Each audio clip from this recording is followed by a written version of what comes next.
That is a nonsense sentence. What you've just said is nonsense.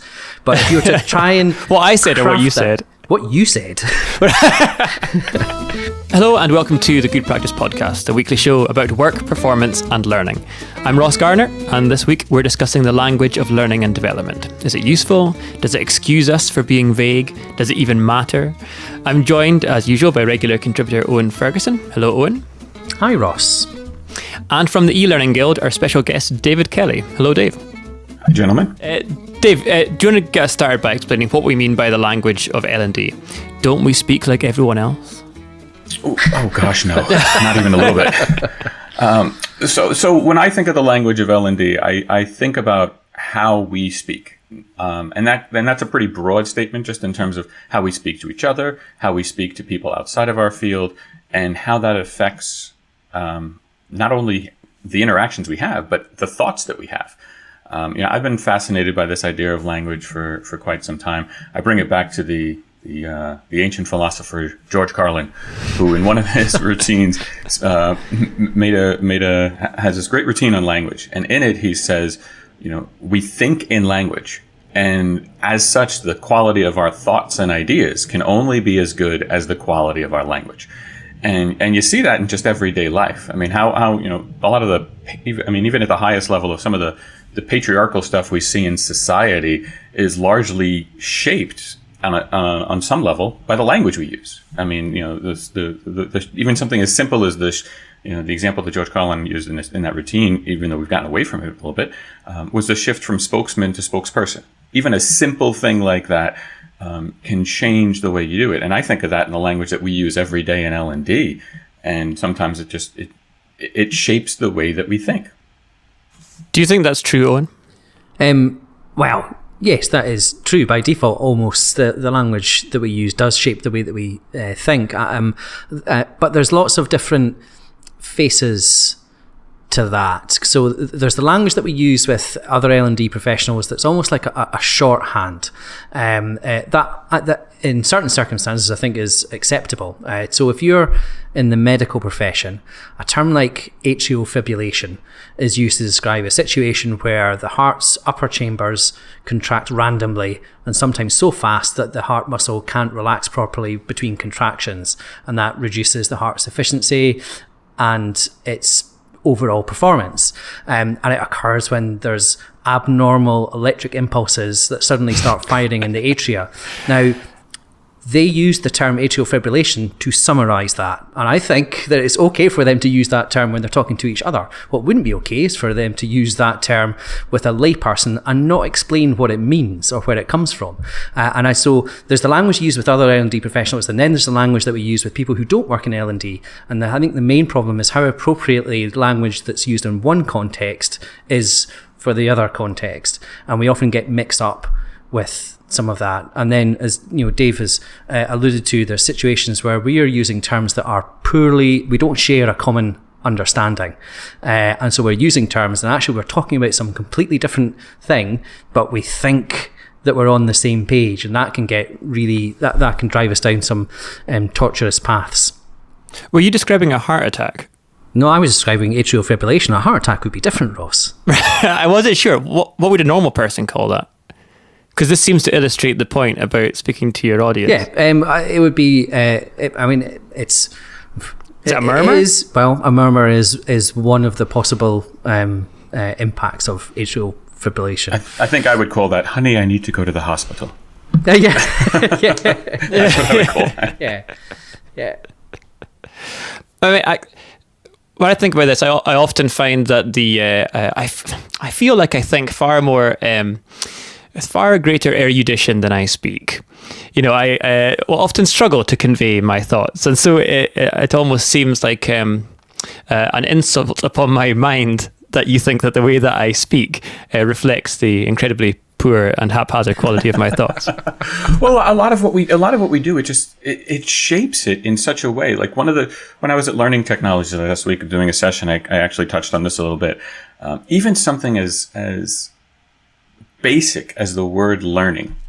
I did a session looking at the learning and technology landscape. And there's a fundamental difference between the phrases learning and technology and learning technology. And that's not to say that one is better or worse, but I was at that show in London, and you go downstairs and there's this enormous exhibition with all these different people, and it's called the Learning Technologies Exhibition.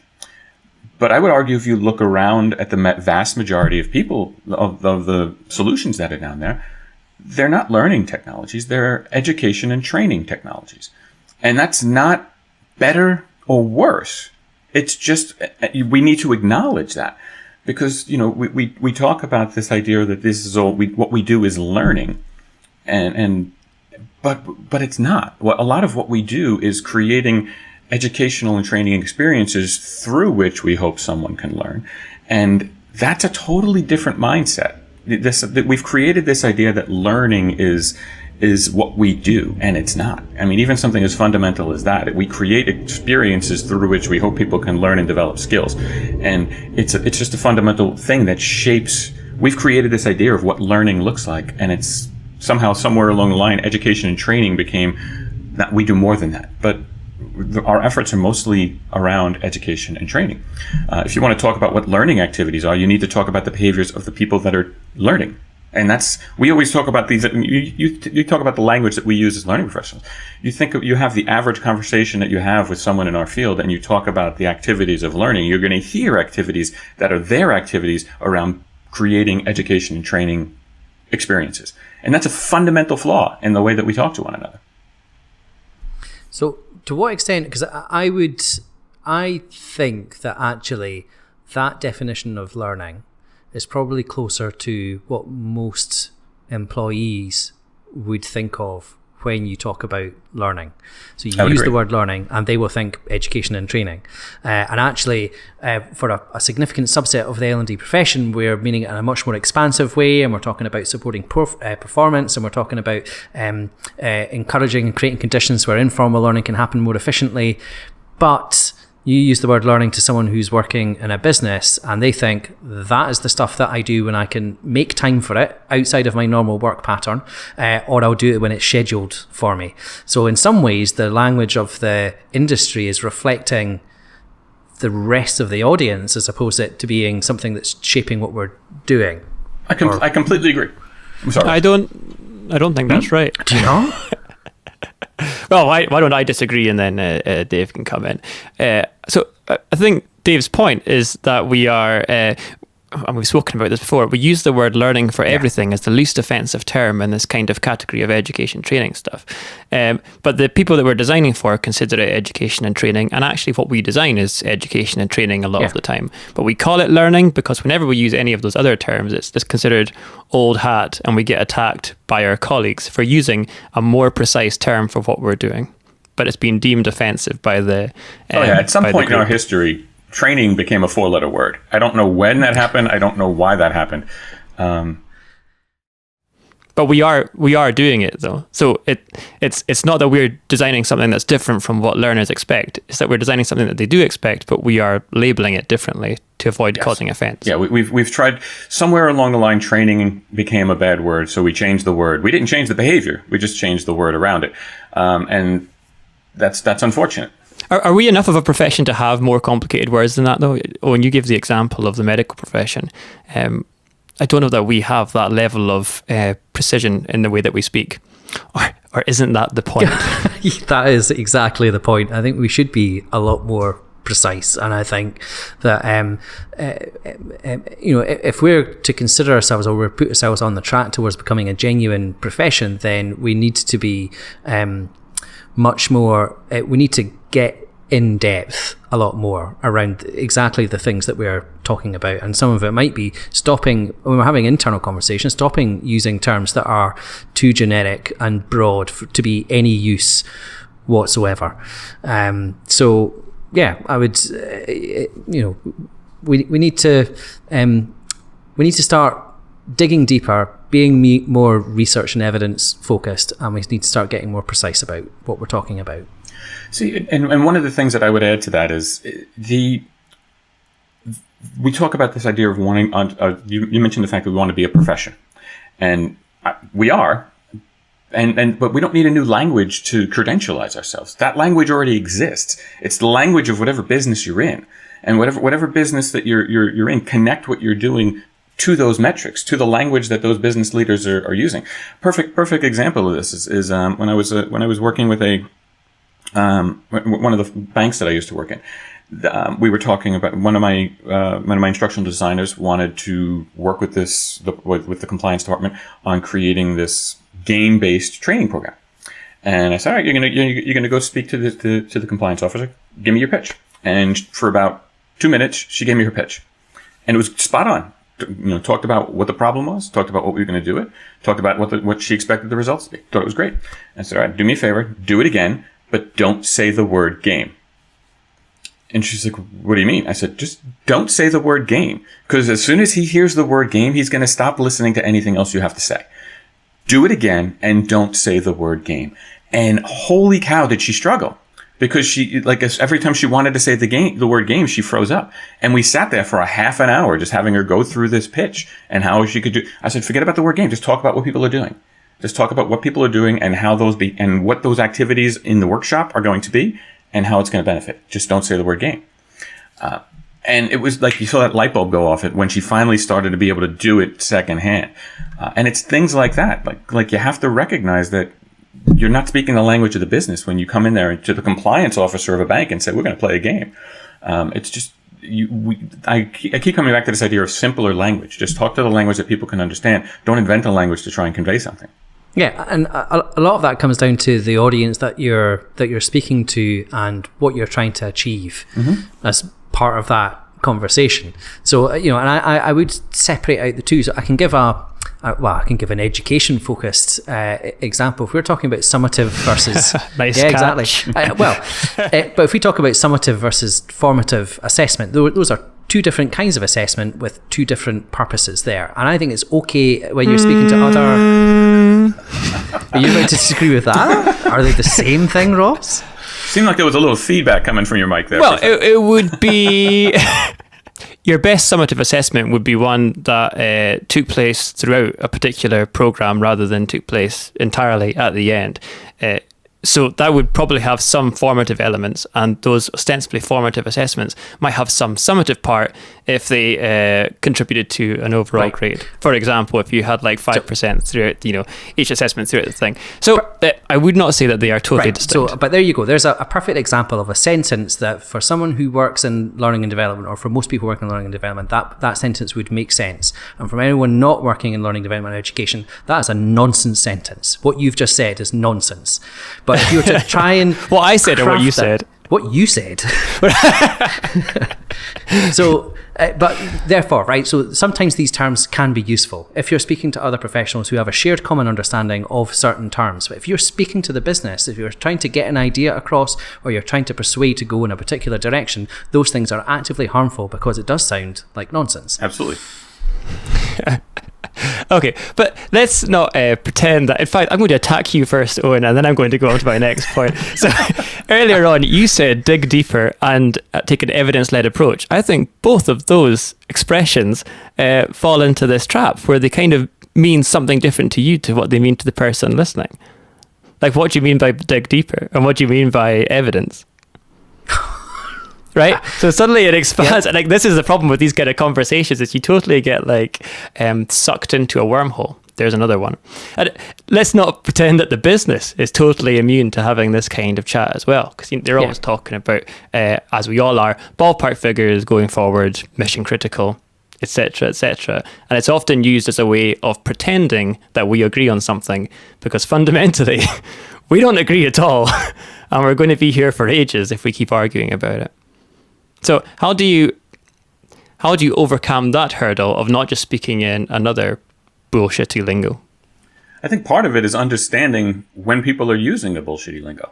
I mean, it's just if they're going to use jargon, then you need to understand their jargon. Whoever your stakeholders are, if they're using jargon, you have to understand their jargon. And whether you want to use it or you want to just simplify it, I usually just try and eliminate jargon no matter where it is and just use whatever the basic word is. I think part of it comes from my experience in conferences where I hear people always, I love going into sessions where I hear people using 6-syllable words when a 1-syllable word would do just fine. So I'm always doing the same thing in the way that I try to talk to people. It's kind of find the way that I could say this as simply as possible so that anybody could understand it, not just the people who were in the middle of this conversation. I totally agree with the point of sometimes the specificity. You can edit that later on in post. Or don't, because it's totally on brand for me not to. So that helps sometimes. But you have to understand that context. I mean, if there's any one word that I think is lost in the language that we use, both in our industry and conversationally, it's the context. I think a lot of times we're just not using the right language within the right context, and that causes us problems all the time. Yeah, I mean, I think the example I was giving was, well, because I'm an instructional designer and I will work with clients in lots of different businesses, often the initial conversations can be quite tricky because you'll hear jargon mentioned. And I think part of the instructional designer's role is to say, what do you mean by that? And it's not necessarily to start speaking in their language. It's to challenge that language in the first place and get them to actually explain what the problem is in a way that is actually something that we can do something about. I would totally agree. And I think a lot of times the jargon, if you don't take the time to do that, the jargon can actually cause the problem in the first place, or the lack of clarity around what something particularly means. I'll give you one of the most glaring examples that frustrates me, is this whole conversation our industry has around learning styles, which it's the landmine of our industry in many ways. As soon as you can't just tweet it without having 37 people come in and talk about that doesn't work. Even more offensive than training. Exactly. Yeah. But I would argue that a big part of the challenge we're having is that the language is off. Like look at this podcast as an example.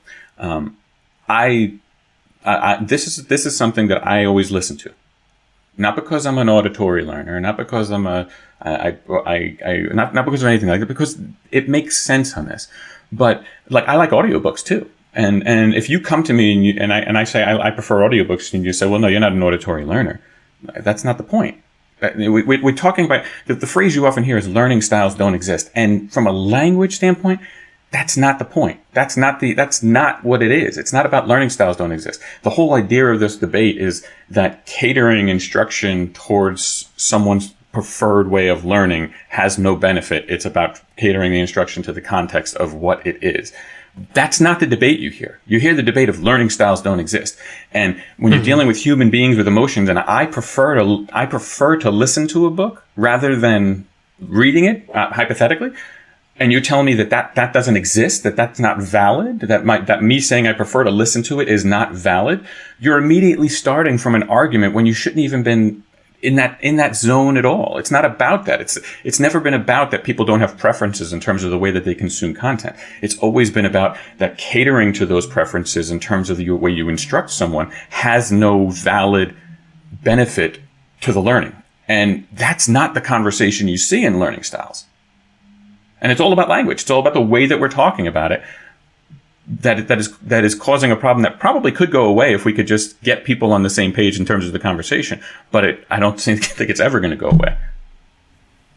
Yeah, and Twitter is not the best mechanism for that kind of discussion either. No. But before we go off on a tangent of learning styles, we can put some links to some stuff in the show notes for anyone that wants to read further into that. You mentioned that you speak a lot at conferences. And when I was thinking about this topic, I was thinking of one of the best examples of someone who conveys meaning without using precise speech is Donald Trump. And he was so good at that he got himself elected. He's got a large room of people and he speaks in a way that when you see it written down, it's completely incoherent. But everyone in that room totally understands his position, his worldview. And they think that's someone I want to support. When you're at a conference, do you think about taking that kind of approach where you're trying to convince people and you want to use language that's going to get them on board, rather than perhaps boring them with a long explanation about why the learning styles discussion is flawed? not to say your explanation was boring. Are you asking Dave whether he wants to be like Donald Trump? Well, I guess I'm challenging Ross Dickey's last worst question ever on the podcast with that one. No, what I mean is there's other ways to convey meaning without necessarily focusing on the language that you're using. And what's more important? Is it about being precise every time, or is it about conveying broad ideas? Because if you talk about like blended learning, it might be an example of a bad L&D term that means different things. But I think often at a conference, you understand it to mean a kind of general philosophical point about we don't want to have separate e-learning and then separate workshops. We want to combine the best of both worlds. So for me, it's about the. That's a really convoluted question. It is, and to start from, no, I don't want to be like Donald Trump. Let's just make that clear, and you can make that the title of this podcast. David Kelly does not want to be like Donald Trump. But Donald Trump uses a shorthand to convey meaning effectively. He does, but I also think that there is an emotional component to what he does that is very different than anything I would ever do on stage. There is a, and this is just from a language standpoint, this is not a political view. There is a manipulative nature in terms of the way that he intentionally does things to play more to emotional fears that get a reaction than what I would refer to as a cognitive thought. That it's not trying to reach people on an understanding level. It's trying to reach people on a visceral, reactionary standpoint, which is a totally different goal. I don't think that is, again, taking the politics out of it. When you're trying to get a visceral reaction out of someone, you're trying to get a reaction like a fear-based reaction out of people. You're not looking to reach people on a level of understanding. You're looking to reach people on a level of reaction and just instinct. And that's totally different. And so to put that in the context of like when I'm at a conference or when I'm seeing speakers, that's what I'm looking for. I'm looking for people who are trying to help people connect the dots so that you can paint the picture of this is what I'm trying to understand. And I want to bring your context into it and help you connect the dots. Not to literally give you a linear line of dots, but to paint the picture enough to give you enough pieces of the puzzle that you can put your own unique pieces in so it makes sense for you. And that's a totally different method of communication than what you see in the example you gave.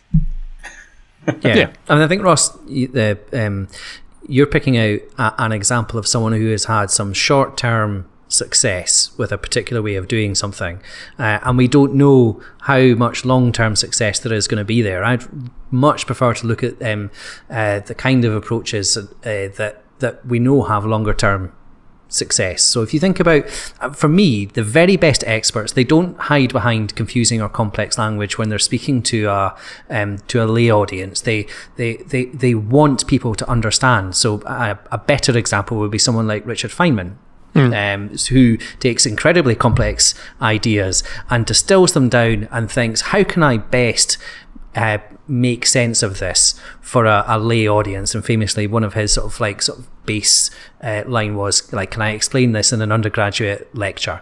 And there is a man who has excited and brought to life science to probably generations now of people who have gone into the field of science. And I see that when I speak to Johnny Anderson, who's our technical director, has been on this podcast. He will explain to me the intricacies of a particular development approach, one against another development approach, and it will make sense to me now. When he is conversing with his development team, none of what they say makes any sense to me because it's very technical language, as you might expect, but he is speaking to other developers at that point. So it's someone who can you find who can bridge the gap. It's speaking to, I am in that example, I am the business. He is needing to, he's looking for a decision and having to explain it to someone who doesn't get the detail but is expert enough to be able to get enough of the gist across that I can make an informed decision. Obviously, your example is better than Donald Trump, but that is a skill that we need to cultivate. So how would you suggest that you make sure you're not saying something silly? Well, I think a lot. I mean, it's not overly complicated. First, for one of the things, it's practice.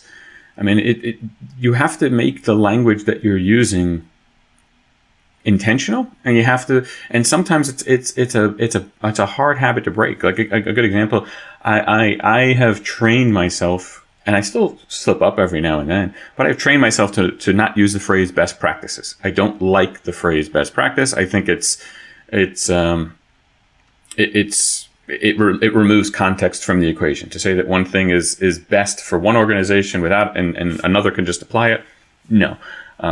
I think good practice is a better phrase. I think I generally use the language of proven practice, that it works for me, it might work for you.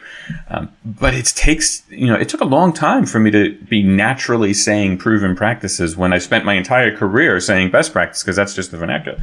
I think practice is important. And I also just think putting more attention on the language that we're using, and making sure that we're not just allowing the usage of a language to necessarily define what the language means. It's looking at language through a different lens. You mean a casual acceptance in the group that learning technologies means something that it doesn't? Yes. The way we use the phrase learning technologies, I would argue, means something much more narrower than what the actual language is. Yeah. Any last comments, Owen? I mean, this seems like it's going to inspire a lot of pub conversations, particularly at conferences. Arguments rather than conversations, probably. Yeah, arguments. I think it's, but those are conversations that are worth happening. They're worth having those conversations. Thinking about the language that we use and with whom we're using particular kinds of language is important. Thinking about the audience, thinking about the things that turn off the business that we might get very excited about. Those are things that are definitely worth considering. How much of the detail do you actually genuinely have to describe and discuss when you're having a conversation with the business? I mean, ultimately, our job is to achieve outcomes. You should have conversations about the outcomes. You might want to have some broad conversations about ways that you might want to achieve that. But when it comes to the actual technical detail of what you're doing, I don't think that's something that you need to discuss. I think this might be, I was going to wrap this up, but I'm just going to go for it. I think this is more of a challenge than you think. I think when you are talking to people in a business about, let's say, learning design or training design or education, any of these things, often people have fixed ideas about what that looks like. And if you're going to convince them that the way that you want to do it, which might sound crazy, you're going to have a mixture of formative, summative assessments. You're going to take an awful long time to explain the reasoning for that.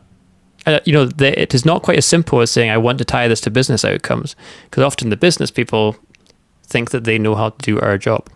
Well, the business people the business people have the same challenge that the people who are in our workshops and our learning programs do.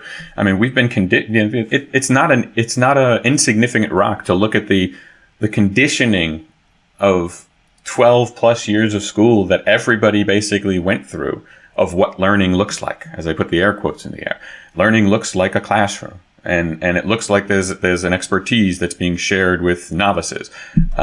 That's what learning looks like in terms of that. So yeah, I agree that there is the business leaders that we're talking to have that same level of baggage, unless they've in some way, shape, or form, through their own experiences or through the relationships that we have, made them aware of a blind spot to a bigger world. Yeah. And not to be unfair to business leaders, we all have such baggage in various different places. And, that's part of what we were talking about earlier on, is we have a tendency to overdo the learn chat and not talk in the language that's used to them. Yeah, all business functions have that kind of the kind of language that we're talking about. So if you're talking about in marketing, for example, they'll talk about conversion rate optimization, but what they really mean is making more people buy the thing that we're looking for, and CRO is a term that's used right across the marketing function. It's perfectly fine for them to use it with other marketeers in conferences, etc. I've seen them do this. I just don't think it's something that they should have a conversation when they're discussing it with the business. They should use the slightly longer to say but more simple explanation. Yeah, I think another part of that is that no one has to be that guy that's embarrassed and says, what does that mean? Because what often happens is no one says that and everyone pretends they understood. All right, let's move on to our regular feature, What I Learned This Week. That was quite a hard episode, I thought. Do you feel like a bit of a headache? Where we share something we picked up over the past 7 days. Owen, do you want to go first? Give me a break. Sure. Well, actually, it's related to what we were talking about. So I was thinking, so there's this phrase that's attributed to Einstein, which is, if you can't explain it simply, you don't understand it well enough, which has been debunked. Einstein never actually said that. But I thought that Richard Feynman had said something similar. He had essentially, there was a saying that was kind of along those lines. And then when I dug into it and started to look a bit deeper, actually, it turns out that is not the case at all. One of his things was he was asked to explain a particular aspect of physics in an undergraduate lecture in the 60s and 70s, and said, right, I'll go off and do that. And then he came back and said, I couldn't reduce the complexity to an undergraduate level, so we don't understand it well enough. That was a thing that happened. But the other thing that he said was he was asked to describe the theory that he won the Nobel Prize for, and he said, if I could explain it to the average person, it wouldn't have been worth the Nobel Prize. Encapsulated for me the sort of the dichotomy of what you're trying to you're trying to do when you're dealing with topics that can be quite complex, is that you do want to explain it simply, but some things you cannot. Yeah, I mean, someone was telling me the other day they're a chemistry teacher, and they were saying that the model of atoms that you see in schools is a nonsense. Yes. It doesn't look anything like that. I did not know this, but maybe this is commonly known, but he was saying he's basically teaching something that's wrong, but it's quite a useful way to think about it at a beginner level. Dave, do you want to share something? Sure. I live outside of New York City, and it amazes me, as much as I've lived here my whole life, how many times I could still discover something I didn't know existed in a city. Last week, my family and I went to the Cooper Hewitt Museum of Design, Smithsonian Museum of Design, which I've never been to, and it had an amazing exhibit on the future of mobility. Not just the self-driving cars but just how the entire environment that we're going to be living in is changing the way that we're mobile, how we get around. But what I also found fascinating looking into it, I highly recommend anybody, if you're in the New York City area, you get a chance to visit that museum, definitely check it out, was the inequalities that exist within how people have access to get around, and the different ways that people are trying to crack that problem. Is a fascinating exhibit, just looking not only at the future, but also looking at the way that problems are articulated and how people are looking to address those issues. Oh, that sounds great. I'm just back from New York, so too late for me. But if anyone's near New York, then I've not been yet. It's on my wish list, so I'm going to add that to my wish list. I loved there's a design museum in London, which is also great. They've quite often got fascinating. It's one of those ones that where it is worth going back to every 2 or 3 years, because there's always a new exhibition on that's genuinely fascinating. We'll put links to all of that in the show notes. We are recording this on Pancake Day, so I have a top What I Learned This Week that is both language and pancake related.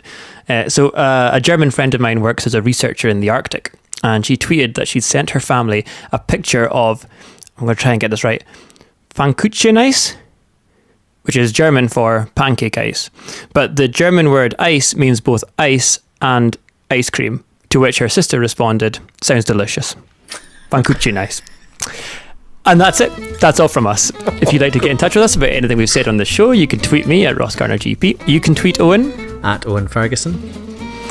You're a bit exhausted by this one, aren't you, Owen? And you can tweet Dave at LND Dave. Donald Trump is at Real Donald Trump.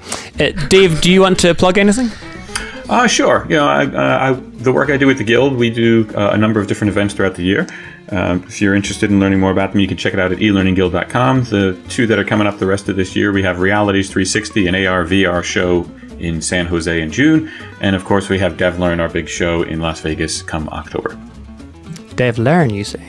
DevLearn. Learn. We'll leave it. You can also tweet at Good Practice or at Good Practice AUS, or visit goodpractice.com to find out more about who we are and what we do. For instance, did you know that we offer a performance support toolkit for leaders and managers? Also a quick to set up learning management system, and both bespoke and off-the-shelf e-learning. That little pitch had loads of words that we could argue about for hours. If you want to know more about any of that though, check out our website goodpractice.com or email support@goodpractice.com, or you can tweet one of us, that'd be fine as well. And if you've listened this far into the podcast, you might be interested in helping us out. If you have 2 minutes to spare, open your podcast app and give us a cheeky little 5-star review. We now have 25 reviews on iTunes. You could be number 26. How exciting. And on that note, that's all from us. Bye for now.